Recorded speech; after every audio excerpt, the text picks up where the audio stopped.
బడుగు బలహీన వర్గాల ఆశాజ్యోతి మహాత్మా జ్యోతిరావు ఫూలే 199వ జయంతి వేడుకలను తెలుగుదేశం పార్టీ నాయకులు ఘనంగా నిర్వహించారు. పలమనేరు పట్టణంలోని టీడీపీ కార్యాలయంలో పట్టణ బీసీసీఎల్ నాయకుల ఆధ్వర్యంలో జరిగిన ఈ కార్యక్రమంలో పలమనేరు శాసనసభ్యులు అమర్నాథ్ రెడ్డి పాల్గొన్నారు. ఈ సందర్భంగా జ్యోతిరావు చిత్రపటానికి పూజలు చేసి నివాళులర్పించారు. అనంతరం జ్యోతిరావును స్మరించుకొని ఆయన సేవలను కొనియాడారు.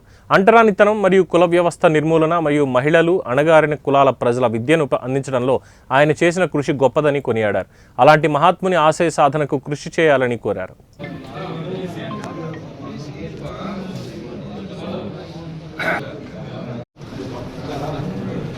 బడుగు బలహీన వర్గాల ఆశాజ్యోతి మహాత్మా జ్యోతిరావు ఫూలే గారి 199వ జయంతి సందర్భంగా ఈరోజు అన్ని చోట్ల కూడా జయంతి ఉత్సవాలు నిర్వహించుకుంటూ ఉన్నాం.